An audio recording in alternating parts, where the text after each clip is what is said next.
Você perdeu um filho quanto tempo antes? Um ano e meio antes. 1 ano e meio antes. 1 ano e meio antes. Uma menina. De 6 meses. 6 meses de gestação. Isadora. E qual foi o motivo da perda, sabe? Foi trombofilia, né? Foi trombofilia? Eu não tinha. Eu tenho e não sabia. E do Davi não aconteceu nada. Foi uma gestação boa. Aí dela eu fiz ultrassom um pouquinho antes, no finalzinho de dezembro, um pouquinho antes do Natal. O doutor falou assim, nossa, eu nunca vi uma bebê se desenvolver tão bem. Olha. Quando foi dia 2, eu fui fazer um morfológico, cheguei lá, a doutora falou assim, seu bebê está morto. Eu falei, como assim? Então foi de repente, tava tudo bem. O que aconteceu? Deu interrupção no cordão umbilical, deu trombose no cordão umbilical, não foi alimento para ela, morreu. Com 6 meses. 6 meses. Você teve que fazer cirurgia para retirada? Tive que fazer o parto. Aí, outro trauma, né? Porque eu nunca quis parto normal. Eu já entrava na sala e falava assim, doutor, eu quero cesárea, eu quero cesárea, eu quero cesárea.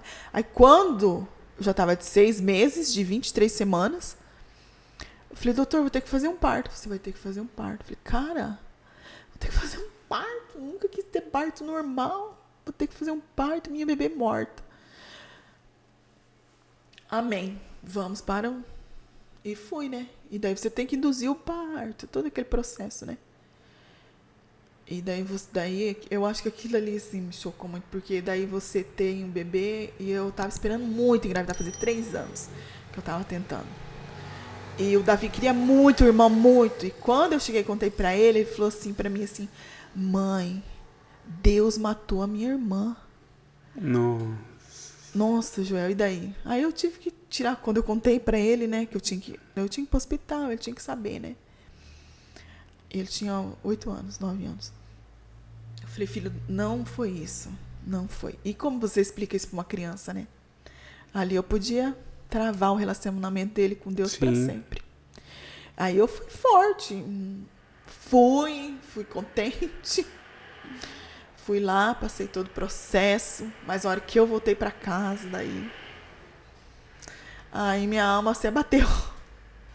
E daí você passar por todas aquelas dores, todo o processo de um parto normal, ter o bebê. E daí você não vê, né? Porque a retirada tem que ser por parto normal? É melhor, né? O doutor falou. Aí foi induzido. E daí eu tive. E quanto tempo você demorou para ter o parto? O doutor falou que ia ficar uns 3 dias lá. Até passar esse processo. Eu falei, Deus, o Senhor é Deus na minha vida. E eu não vou ficar lá todo esse tempo. E daí minha pressão subiu. Foi para 20. E eu com o nenenzinho morto na barriga. E orando, né? E o que era a sua oração nesse momento? Que eu passasse por esse processo, né? Naquele momento ali, que eu entrei no hospital, do momento que eu fiquei sabendo, eu fiquei sabendo na segunda tarde, terça, o doutor, você pode ir agora pro hospital. Eu falei, não é assim, eu tenho que ir pra casa contar pro meu esposo, contar pro meu filho. Eu vou quarta-feira. Terça, eu passei em casa, minha irmã, meus cunhados, todo mundo ficou lá em casa. Aí eu cheguei em casa, contei pro meu esposo, que eu tava sozinha, né? A hora que eu fui ali fazer ultrassom. Contei pro meu esposo, daí contei pro meu filho. Aí foi aquele momento muito dramático, porque a hora que a doutora falou, eu falei assim, meu Deus, mas eu falei pra ela assim, esse bebê tá morto, vai atrás do médico que você... Vai atrás do seu médico, né? Daí eu falei assim, a minha vida tá na mão de Deus, Deus faz o que Ele quer, né? Não tem que você ficar ali. E eu saí ali, me vesti e fui no doutor. Daí chegou lá o doutor, e daí eu fui pra casa, né, contar. Daí contei pro Alessandro primeiro, aí nós dois juntos contamos pro Davi. Aí ele surtou. Eu não surtei, mas ele surtou. Aí, Joel, que eu tive que ser forte por ele.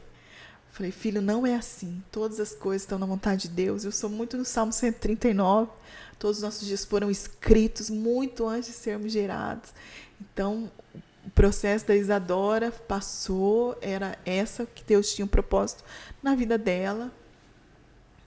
E devagarzinho, ele não aceitou assim na hora, né? Uma criança, mas foi demorando o processo até ele aceitar. Daí eu fui para o hospital E eu fui orando, falei, Deus, me ajuda a passar nesse processo, eu não quero ficar lá, podia ficar até uma semana, sei lá quanto tempo, daí vem toda aquela coisa, pode dar uma infecção, porque o neném não sabia quanto dia que tempo estava mordendo de mim. Falei, Deus, me ajuda, me ajuda. E eu fui clamando, clamando, chegou lá, eu internei, Joel, 8 horas da manhã, o doutor me internou, começou a fazer o processo. Quando foi meio-dia, 1 hora, ele passou para me ver, ele falou assim, ó, ela vai ficar aqui, porque tem 1 centímetro de dilatação. Falou para minha irmã estava comigo, minha sobrinha, né? Ela vai ficar aqui, então, e ainda a pressão dela tá subindo, não sei que hora, quando, que vai ser, né? Aí, eu com aquelas contração e 1 centímetro de dilatação. Quando foi umas 4, 5 horas da tarde, a Renata e a Neuza foram lá orar comigo. Elas viraram as costas, vê aquela contração, a bebê nasceu. Nossa. 4 horas da tarde. O doutor teve que vir correndo. Ele achou que eu ia ficar lá, né? Quando ele chegou, aí eu falei, não viu, doutor? Eu falei, ainda vou ter outra, ainda vai ser de parto normal agora também. Você tá louca? Não tem todo esse misticismo também no parto normal agora também. Você tá louca? Eu lá na curetagem, na limpeza, né? Falando pra ele. Falei, agora eu vou ter outro também de parto normal.